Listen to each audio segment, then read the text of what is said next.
I'm going to write rules for each of these tables. So on this one, I can see I have my y-intercept right there. So I know that this is going to have that a value is 128.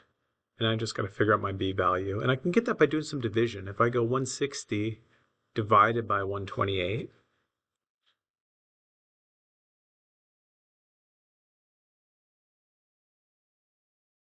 looks like it's growing by 1.25. Just to check it, I'm going to go 160 times 1.25 and make sure that that's what it's doing. Yep, sure is. So that multiplier is 1.25. Great. Looking at this next one, my y-intercept isn't apparent. It's not there. I'm going to have to find it. But I could get that b value to start with at least. I'm going to go 5103 divided by 1701. Make sure I get these numbers right. 5103 divided by 1,701. It looks like that multiplier is 3. That checks out. 3 times 3 is 9. That feels pretty good. 5 times 3 is 15. So that multiplier is 3. And, whoops, sorry, that's to the x. And as I walk this back, 4, 3, 2, 1, 0, to get all the way back to 0, I'd have to, since this is multiplying by 3, I'd have to divide by 3 1, 2, 3, 4, 5 times. So I'm going to divide by 3 5 times. So I could do it one piece at a time, or I could divide by 3 to the 5th. So let's give that a go. 1701 divided by 3 to the 5th. Boop, boop, is 7. Great. And then I can always check my rule, right? I could plug 7 in for x and make sure I get that number. All right, same sort of thinking here. I can see this as halving. Like I don't have to use my calculator for that. That's okay if I did need to. So I know my multiplier is 1/2. And now I've just got to get what my y-intercept is. So let's walk it back. 3, 2, 1, 0. That would be walking back 1, 2, 3, 4 times. So I could multiply by 2 4 times. Okay, so 128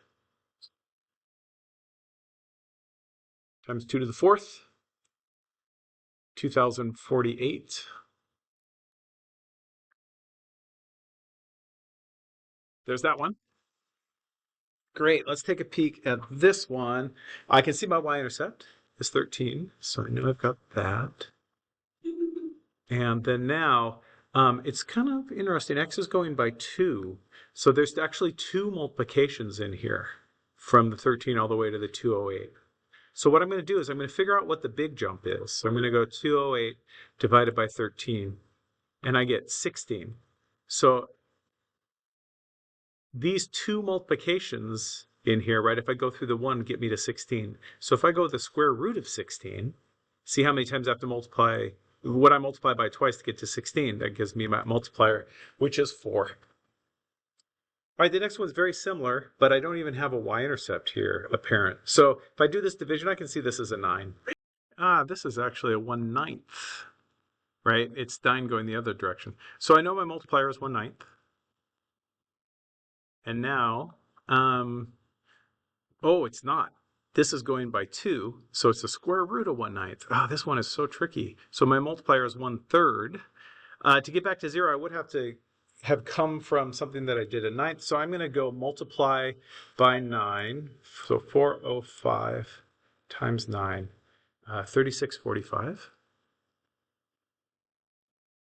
So there's that one.